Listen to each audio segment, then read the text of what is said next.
El origen de la arquitectura islámica.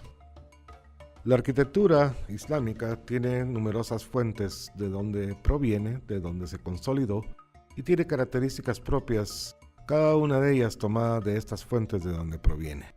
Podemos encontrar las primeras influencias de la arquitectura islámica en sitios históricos como Petra. Petra no era una ciudad islámica, pero su arquitectura, fuertemente relacionada e influida por la arquitectura helenística, es característica de la zona de Jordania donde está esta ciudad de Petra y fue una fuente de bastante difusión dentro de las ideas arquitectónicas en el Oriente Medio durante los primeros siglos del Islam, o sea que encontramos elementos que ya se encontraban en la ciudad de Petra. Luego, en los lugares donde se habitaba, donde había ciudades o pequeñas poblaciones cerca de los oasis, por necesidades de defensa encontramos arquitectura tanto de tapial como de adobe o de piedra, en el cual en estas ciudades destacaban las casas llamadas torre. Eran casas torre porque eran torres de defensa, es decir, la ciudad no estaba necesariamente amurallada, o aunque estuviera amurallada, muchas de estas casas servían como sitio de defensa para subiéndose a la torre para poderse defender contra los atacantes de la ciudad. Esta arquitectura se dio fundamentalmente en los oasis. Fuera de los oasis no es posible en la península arábiga vivir adecuadamente, porque Arabia es una región mayoritariamente desértica y los pequeños núcleos de población se adaptaron a la vida seminómada y a las condiciones del desierto, pequeñas habitaciones, patios como resguardo del calor y del viento, pero siempre cerca de los oasis. Solo, y como se mencionó en un video anterior, al suroeste, en el Yemen, un país mucho más fértil, unido a las grandes civilizaciones mediterráneas como Egipto y el helenismo, encontramos ciudades más grandes, mejor consolidadas y una arquitectura un poco más sofisticada, donde inclusive se encuentran influencias de la antigua arquitectura egipcia. Estas ciudades del Yemen fueron otro de los motivos en los cuales se inspiró la arquitectura islámica en sus inicios. También dentro del Yemen encontramos una tradición clásica, muy poca pero existe. Lo fundamental en el Yemen era la construcción en piedra. La construcción en piedra se dio en lugares donde estaban los oasis, pero también en lugares donde se encontraron al principio pequeñas fuentes de agua que poco a poco se fueron agrandando, como vemos en esta fotografía, y se constituyeron en verdaderos oasis artificiales, rodeados por el núcleo urbano, como se ve, repito, en esta foto. También en el Yemen encontramos construcción en adobe, como estas casas torre, hechas en vez de piedra en adobe, y encontramos en el Yemen verdaderas ciudades con casas torre de varios niveles, con una arquitectura bastante sofisticada, como en estas fotos que vemos de Shibam. Esta es la ciudad de Shibam en un lugar llamado Wadi Hadrawat. Otra foto de Shibam en Wadi Hadrawat. Ahora pasamos, después de ver este pequeño preámbulo, a ver la ciudad islámica.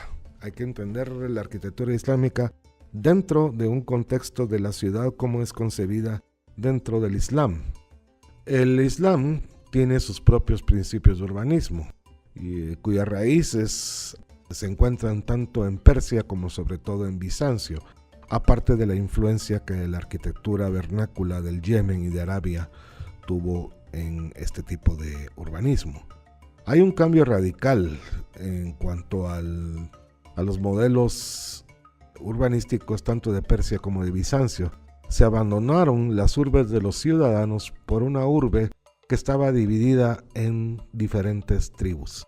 Recordemos que eran tribus nómadas en su mayoría que se agrupan a vivir en ciudades conforme la expansión del Islam se va dando.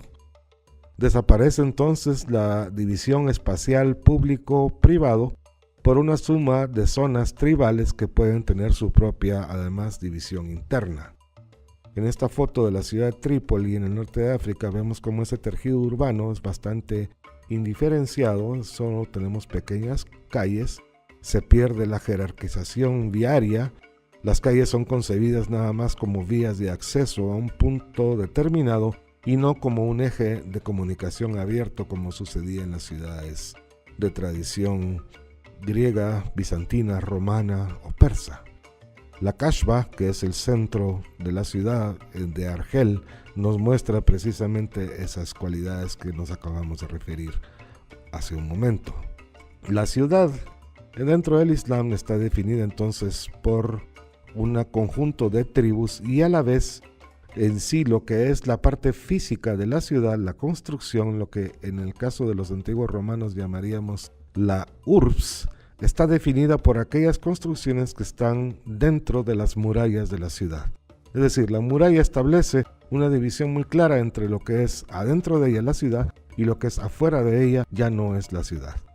En el interior de las murallas queda la ciudad propiamente dicha, que se le llama Medina o Mudaina, o como en el caso del norte de África, Kashba, que está defendida por una fortificación, es decir, siempre dentro de la ciudad islámica hay una fortificación grande que la defiende, que se le llama el Alcázar.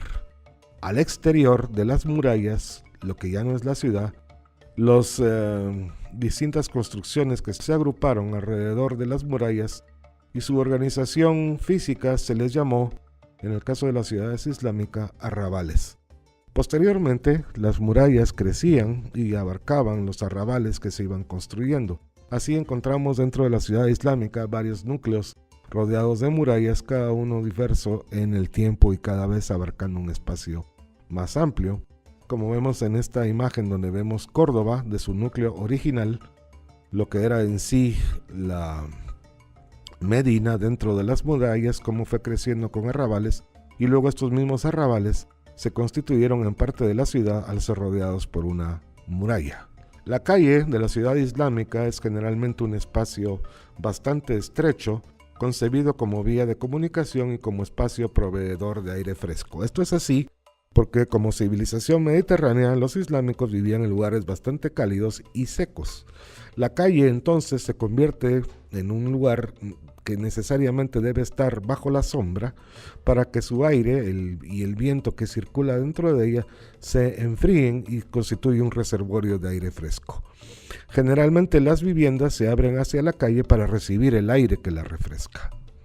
En cuanto al espacio común en la ciudad islámica, podemos decir que no existe un auténtico espacio público, puesto que la autoridad municipal no reside tanto en los habitantes de las ciudades como en una autoridad superior, que regulaba las fortificaciones, traídas de agua, el control del mercado, etc. Si hay una serie de lugares donde se concentra el común de la gente, esto quiere decir que estos lugares, donde se podrían considerar como espacio público, de ellos el más destacado es la mezquita. Es decir, la mezquita es un punto de reunión pública dentro del esquema de la ciudad. Y por su trascendencia también es importante el zoco o suk, que es el mercado, adaptado al entramado urbano y organizado en base a los oficios. Los suk o zocos musulmanes no eran edificios adecuados a este propósito, sino que algunas de las propias calles de la ciudad se adaptaban como lugares de circulación con las ventas puestas alrededor de estas calles o dentro de ellas mismas. Otros lugares públicos dentro de la ciudad islámica, aunque de menos importancia, son las posadas o fundak o los baños, que también eran de carácter público.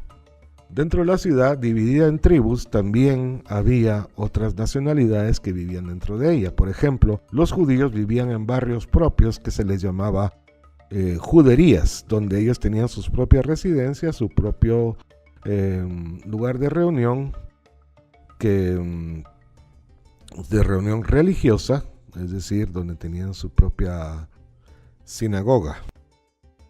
La sinagoga era el lugar de reunión privado para los judíos dentro de sus propios barrios. Si bien encontramos que son judíos los que residían en estos lugares, su arquitectura estaba fuertemente influida por los modelos que veían o con los cuales convivían en la ciudad islámica. Un ejemplo de ello es esta foto de la sinagoga de Santa María la Blanca en Toledo, donde, siendo un edificio religioso judío, sus cualidades y características arquitectónicas son eminentemente islámicas.